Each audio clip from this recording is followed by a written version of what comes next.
Chapter 0. Prologue. The night sky was nigh cloudless. Staring up at the heavens on a night like this evoked the sensation they might just suck up its hapless spectators.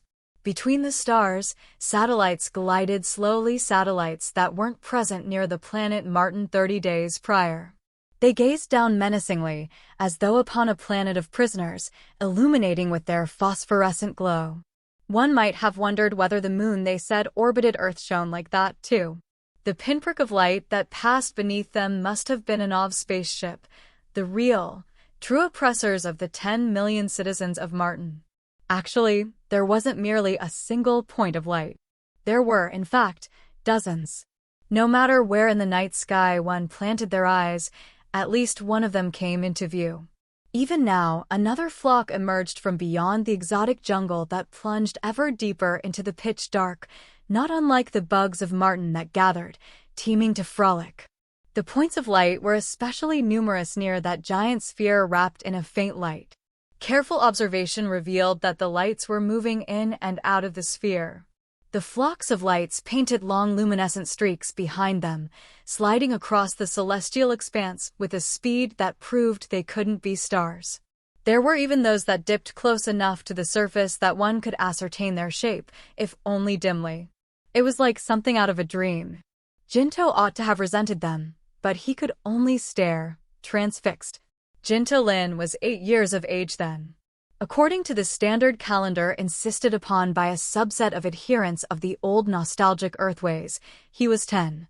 By either reckoning, he was a child.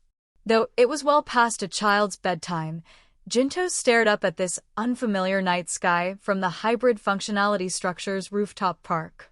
In the distant past, before Jinto was born, the only star system humanity inhabited was what was called the solar system. An Oort cloud research vessel that was deployed by a certain nation discovered a wondrous elementary particle in a sector 0.3 light-years away from the Sun. Its mass was 1,000 times greater than a proton's. It would have been a huge anomaly had that been all, yet its baffling characteristics proved numerous. For one, it released around 500 megawatts of energy. No one could point to where that energy came from. Some put forward the so-called white hole theory to explain it. Others theorized it was due to parallel dimensions, hyperspace, or subspace, whatever the term for it. They claimed one or more holes must have opened up in the barrier that divides this universe from alternate ones. All of those ideas were nothing more than speculation, hypotheses at best. In any event, the particle was given the name UAnon and research commenced. That research did not aim to determine its true nature. Rather, it sought to secure methods of utilizing it. Humanity had, at that juncture, already obtained nuclear fusion, so they did not usually worry about their source of power on land, but the depths of space were another matter entirely. Before any prospect of efficient interstellar travel could be entertained, the issue of mass differentials lay before them. If someone attempted to travel to the next star over within their lifetime, it would require an amount of fuel many hundreds of times heavier than the combined weight of the ship and its load. That was the principle set in stone by physics. A fuel-on-board nuclear fusion propulsion model would never be suitable for practical use. Even the Bussard Ram's coupe propulsion method, which had a fair amount of hope placed in it, was ultimately considered impossible due to the density of interstellar matter. Nor, indeed, was matter-antimatter annihilation propulsion within reach, and even if it had been, it wouldn't solve the mass problem. On the other hand, if UAnons could be made the spaceship's energy source, then differentials of mass could be disregarded without concern. After all, fuel would no longer be necessary. For that reason, the UAnon propulsion spaceship was engineered. Its basic structure was cylindrical. At the core of the cylinder lay a magnetic trap that held in UAnons. The cylinder's interior was lined with a high-temperature superconducting substance, which reflected the charged particles emitted by UAnons. A portion of the electromagnetic waves were then absorbed, with the surplus energy radiating into the vacuum through a heat sink. Meanwhile, electrically neutral particles could be absorbed by the material inserted between the inner tubes and the overall structure. When a pilot wished to accelerate with full power, they could close one of the tubes and funnel the rushing torrent of energy in a single direction.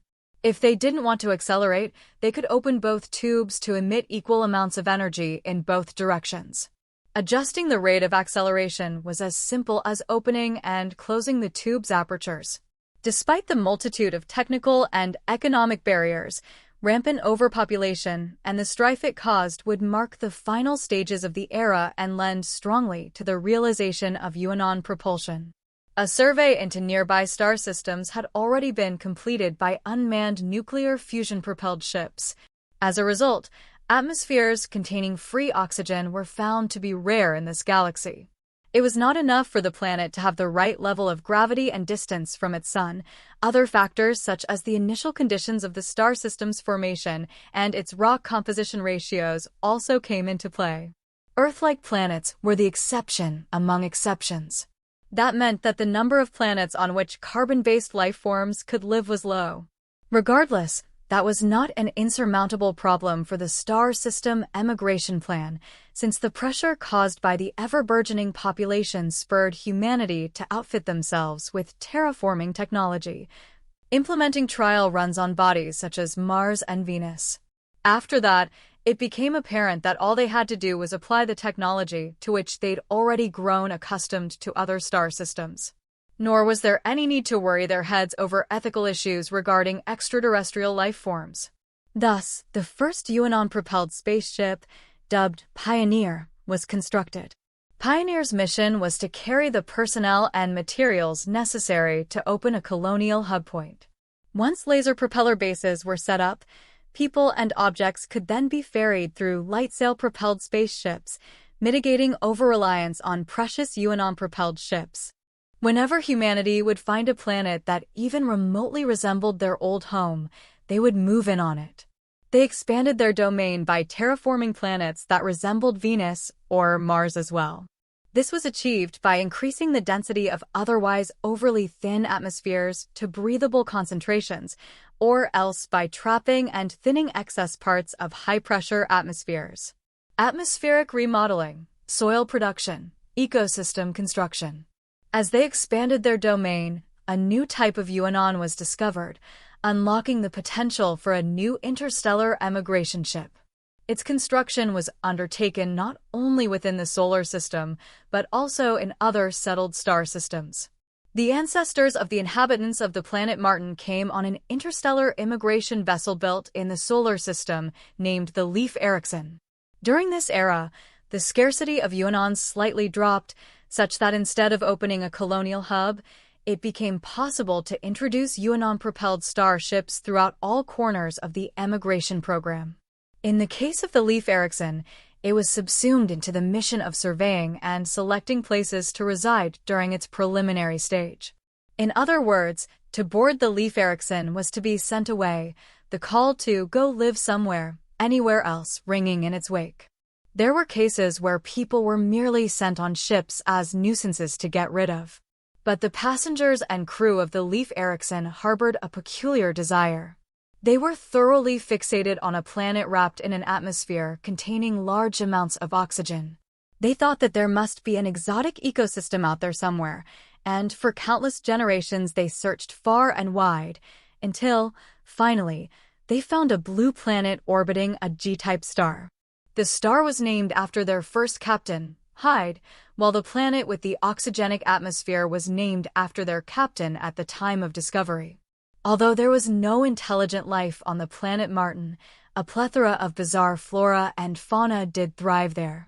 The population of the settlers that came aboard the Leif Erikson, who were careful not to disrupt the alien ecosystem there, slowly increased over time.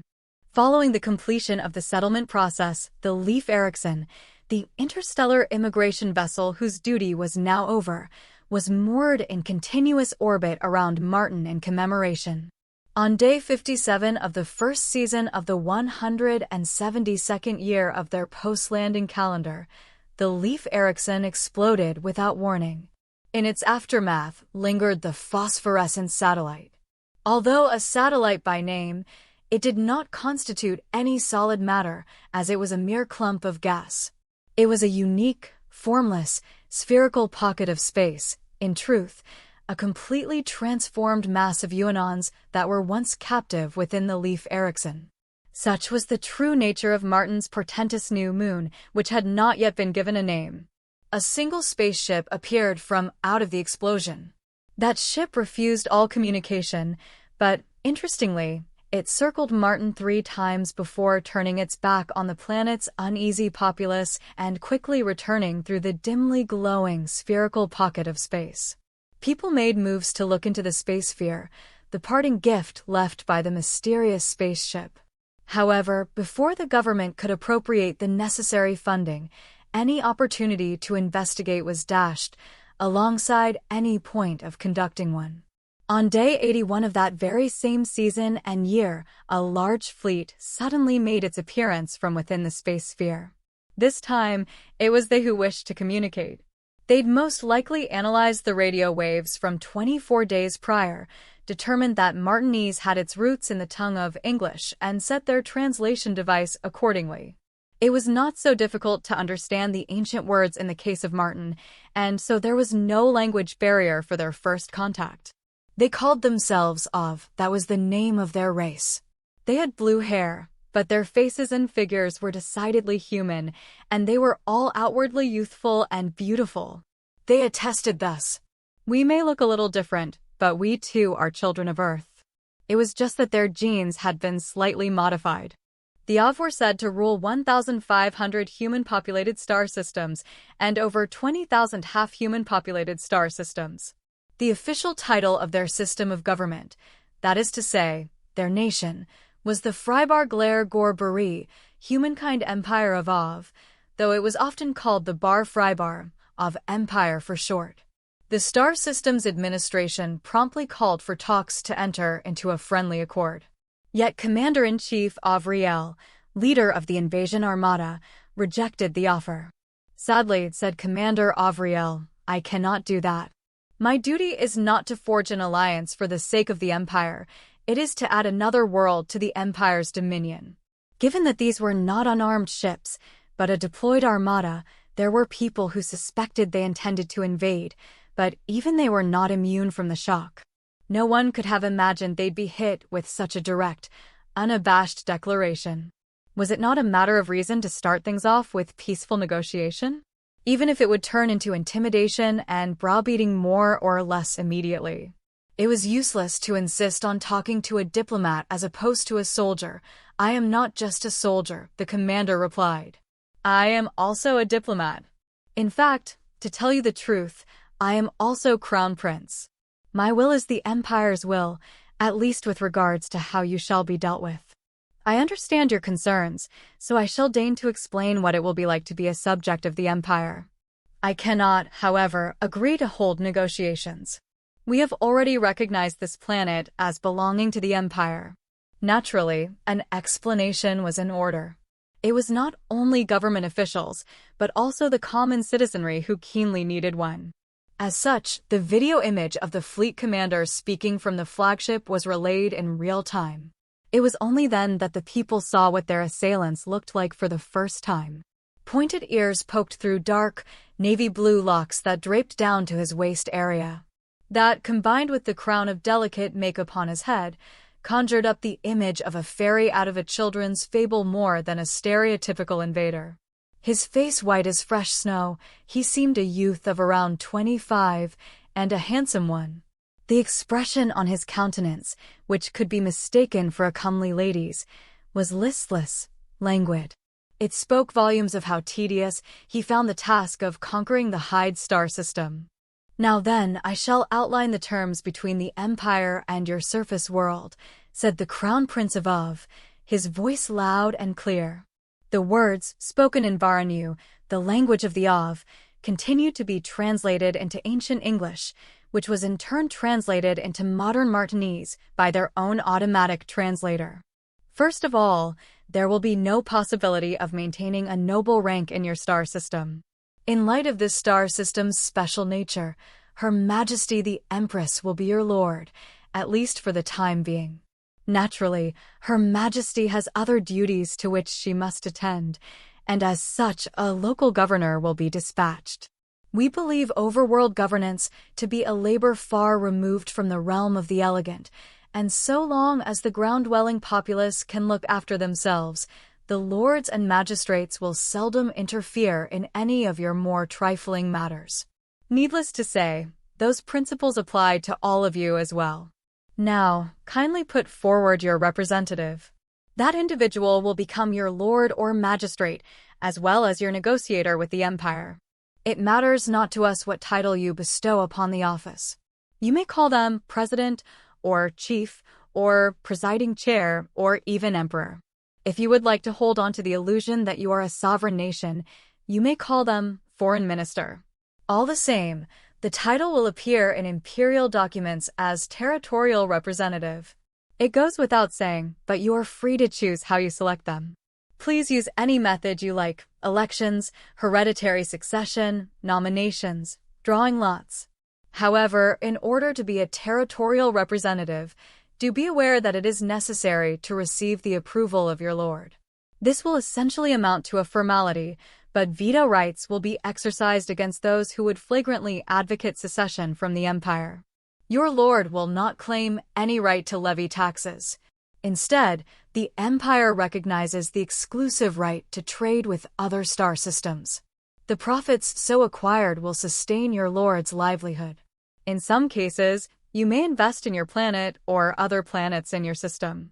In addition, in order to safeguard your assets, it may prove necessary to post an independent garrison, separate and distinct from your autonomous governing body.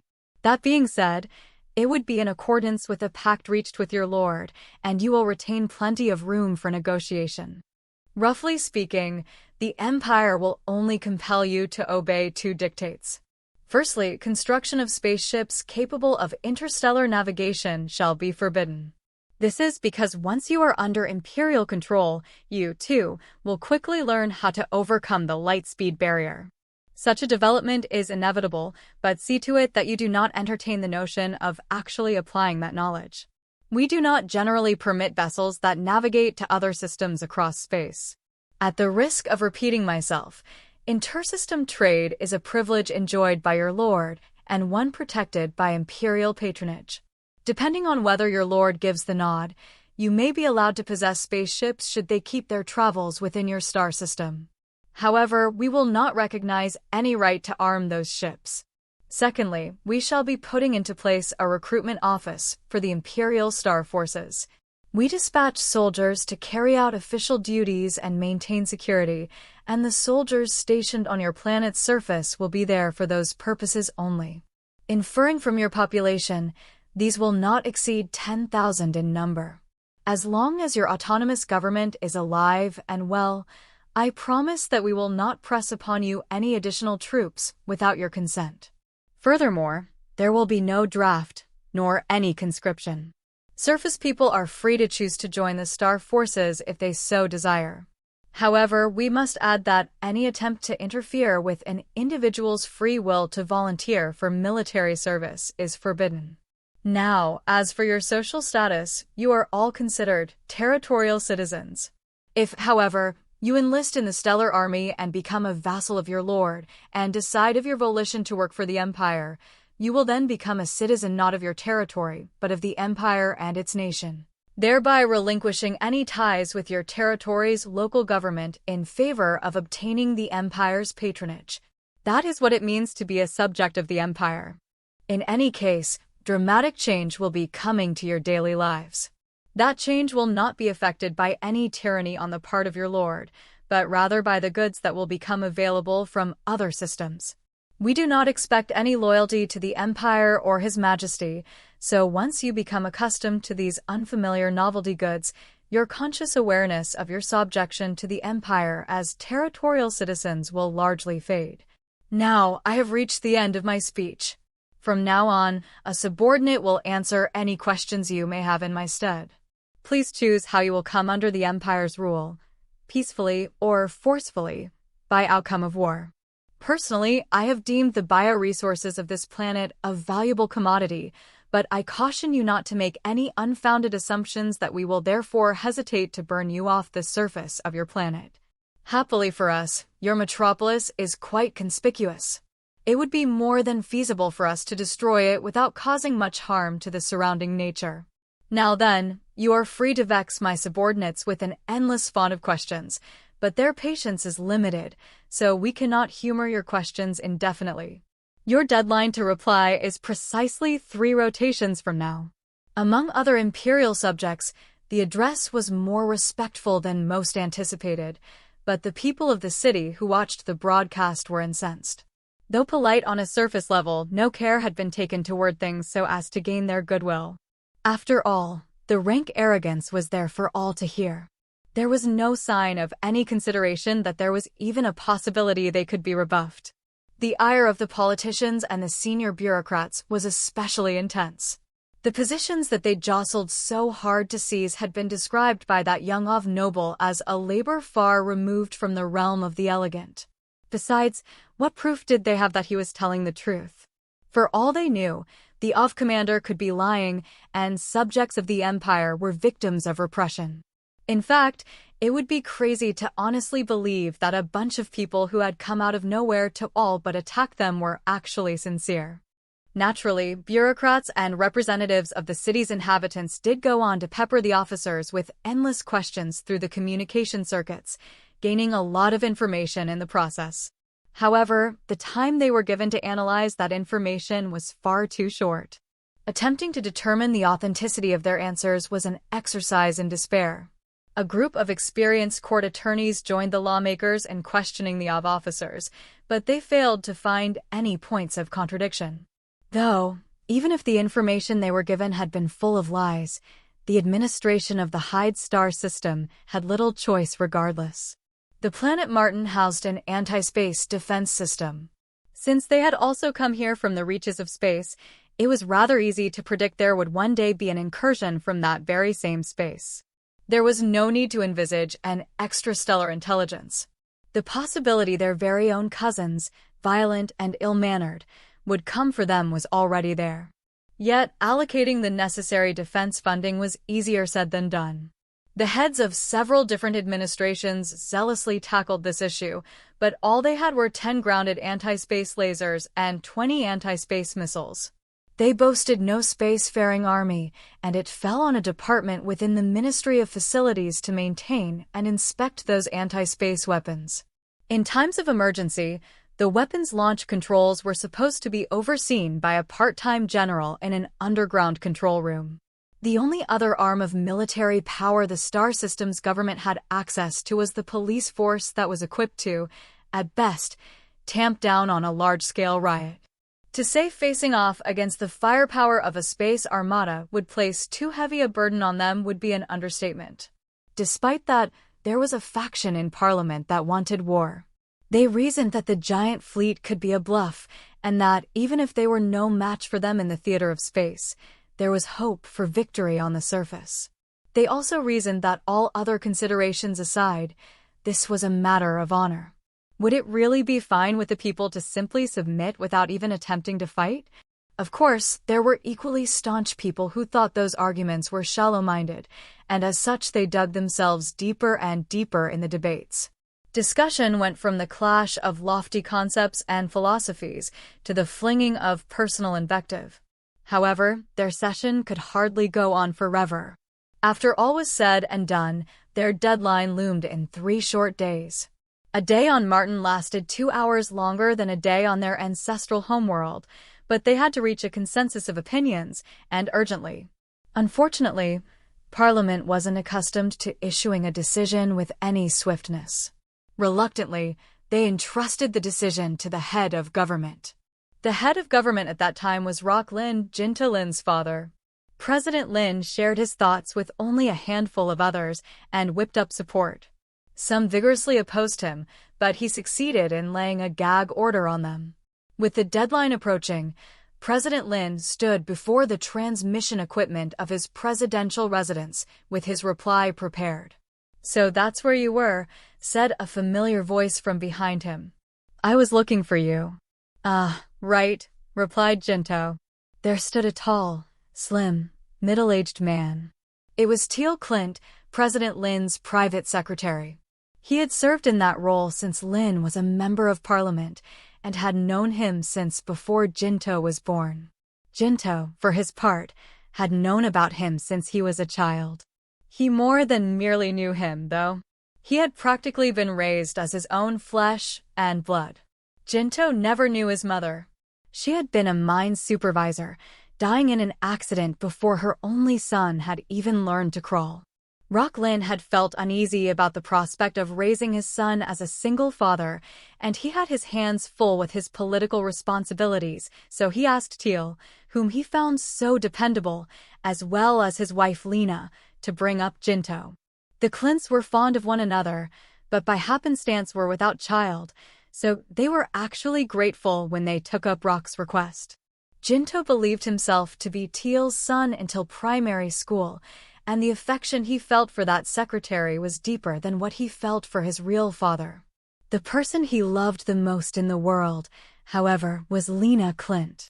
The sharp features of Teal's dark-skinned face were overcast by a sullen shadow. "I'm sorry," Jinto apologized. He thought he'd be scolded for being outside in the dead of night, and a particularly dangerous night at that, given the situation. "I'll go back to my room right now." "That's all right. Just come with me." Teal grasped his hand with enough force to nearly tear it off and stomped off. Fear dawned on Jinto at the sight of Teal's unusual, alarming behavior. "Where are we going?" "The presidential residence." "The presidential residence?"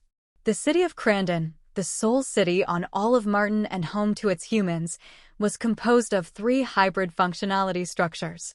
They had been given exceedingly practical names, devoid of sentiment: Omni 1, Omni 2, and Omni 3. Jinto lived in Omni 3 with the Clints, while the presidential residence was in Omni 1. What are we going there for? Going to the presidential residence meant seeing his father. What business did his father have with him during such a pivotal time? To say nothing of Teal Clint, who, as the secretary of the head of government, should have had more vital work than picking up an 8-year-old boy. "Just come." Teal turned his back and strode on. "Wait. Hold on." Teal's strides, which were long even for an adult, forced the adolescent boy to trot to keep up with him. Normally, he'd slow his pace for Jinto. What on earth had happened? Teal didn't so much as turn his head. "We have no time. Hurry up." Finally, they had arrived at the elevator box. "Hey, are you mad at me about something?" "I'll say I'm sorry, so please." Teal didn't answer back. His frustration evident, he just poked at the elevator box's wall with his index and middle fingers, waiting for it to open up. Finally, the elevator box doors opened. No one was in it. Jinto had never been so frightened by the idea of being alone with Teal. "Take us to the Nexus floor," Teal told the computer that directed the elevator. The doors closed, and when the elevator began to lower, Jinto felt he couldn't keep quiet for even a second longer. "Hey, do you think we can win?" "We'll neither win nor lose." "There won't be a war to win," he grumbled in reply. "So we gave up?" Teal glared at the boy. "That's right. Your father chose to surrender." "He didn't just surrender, though. He sold us out." "He sold us out? What do you mean?" "The bastard made a deal." "A dirty, rotten deal," spat Teal bluntly. "A deal? Stop repeating me like a damn parrot." I'm sorry." The boy ducked his head. "Don't get me wrong. I was against war, too. It really doesn't look like we could win. But to make a deal like that, damn it, I've lost all respect for Rock." Jinto grew sad. He'd been secretly proud that he had 2 fathers. And yet, here was the father who raised him cursing out the father who sired him. His eyes filled with tears. The father that raised him flashed a guilty expression upon seeing the boy start sobbing convulsively. "I'm sorry. It's not remotely your fault, but Tell me what's going on." "I've got no idea. Nor would you." Teal ruffled his short black hair. "Like I said before, Rock struck a deal. What he did will be announced all too soon. There's no doubt he'll be the object of the scorn of all who live on Martin. There will even be quite a few who will think that if they can't lay their hands on him, they can at least pummel his family members. That's the reason I'm taking you to the presidential residence, where there's strict security. You mean I'll get beaten up by a mob? Jinto quivered. It's not out of the question. Teal nodded in cruel confirmation. Even if it doesn't come to that, they'll heap harassment on you. Verbal abuse. Throwing things. Maybe you'll get a smoke candle tossed into your room. When Teal referred to Jinto's room, the first thing that popped in his mind was Lena Clint. Then what's Lena gonna do? Tons of people know I live in your house. I've already contacted her. She's a grown-up. She can take care of herself. You mean she's gone to a safe place before us? He couldn't believe Lena would run away without him. Yep. Teal read Jinto's expression. She was worried about you, you know. I calmed her down by telling her I'd go look for you. Okay. But something wasn't sitting right with him. After all, there would have been no guarantee Teal would actually find him. Lena would have wanted to search for Jinto, too. That's what the Lena that Jinto knew would have done. The elevator reached the Nexus floor on Tier 3, and its doors opened. Each morose for different reasons, the two stepped out onto the Nexus floor. Countless elevator tubes were lined up on this floor, running from the top to the bottom of the hybrid functionality building. They were reminiscent of the pillars holding up the heavy roof of an ancient temple. Unmanned taxi boxes rushed around between the tubes. A taxi box detected the elevator doors opening and stopped in front of them. With just his right arm, Teal prompted Jinto to get on. Jinto tried to settle his nerves, but he couldn't regain his composure. The presidential residence. Hurry, Teal murmured tersely to the taxi box. Afterwards, he crossed his arms and remained silent. Jinto wondered what exactly the deal entailed. The mood that hung in the air made it exceedingly difficult to probe Teal, but he gathered up all the courage in his small frame and asked, "Come on, tell me about the deal." "It's confidential. It's being kept under wraps from the general public until the official announcement." "From me, too," he hazarded to ask, timidly. The secretary snorted in response. "Capitalizing on your new privileges already, I see." "What do you mean?" "Switch on the holo. The announcement will be on in no time." Jinto did as he was told and switched on the taxi box's attached holovision. The stereoscopic video played above the manual driving apparatus. "For now, the off fleet hasn't made any moves," said the tiny, translucent figure. "Reports have come in that there has been some kind of back and forth between President Lin and the invaders. According to information obtained from a certain source, it is said that our surrender to the Empire has been confirmed. Even so, we cannot but continue to hope that those reports are mistaken and that our leaders will make decisions with honor. In addition, we receive notice that there will be a, quote, statement of grave significance delivered at the presidential residence at precisely 25 o'clock. 90 seconds remain." They were a long 90 seconds, a minute and a half he wanted to elapse quickly, but that he also wanted to stretch on forever. Jinto was running out of patience as he anxiously stared at the three-dimensional video, glancing occasionally at the man beside him. Teal was as still as a statue. He didn't give the hologram so much as a peek, instead fixing his line of sight straight ahead. The taxi box exited the hybrid functionality structure and ran through the liaison tube suspended in the exotic jungle. Finally, the time came. The video had already shifted to displaying an empty podium. Then, a handsome-looking spokesman appeared to take the podium. "I will deliver the statement." Jinto gulped from the tension and gazed at the spokesman's mouth. Today, at 23:52, Rock Lin, president of the government of the Hyde Star System, expressed to Crown Prince and Imperial Fleet Commander Avrielsek Ne Lam Sar Du Sanyu, His Highness King of Bars, his intention to cede the Hyde Star System's autonomy. Starting today, we are a part of the humankind empire of Av. Though the holographic projection didn't display them, Jinto could hear the clamor of the press corps that had been intently watching the spokesman. There was no shock, no anger in that tumult of voices. There was only resignation. He even heard someone mutter an "I knew it." Jinto glanced at Teal, thinking, "See, it couldn't be that bad, right?" "There's more," said Teal. However, the president felt that he'd like for the citizens of the Hyde star system to be the ones to operate the paths to other systems, and as such suggested a compromise. That is to say, a proposal to install a citizen of this system as our lord. You mean that's possible? Someone gasped. There will be time for questions later. Please maintain order, the spokesman said, parrying with ease. However, I will make an exception in this case and answer.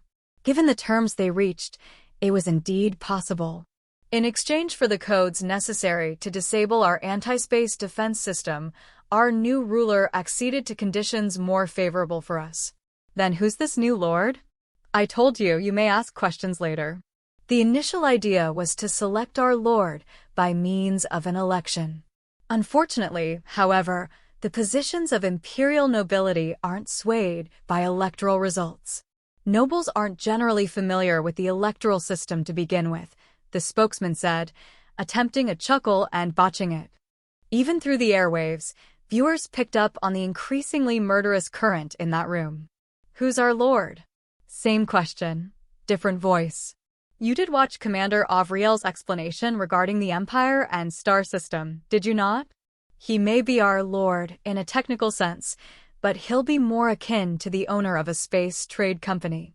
Owners of corporations aren't chosen through elections. It's mostly hereditary in practice, so. Who's our lord? Damn it, I know, everyone here knows, and you better believe everyone watching knows.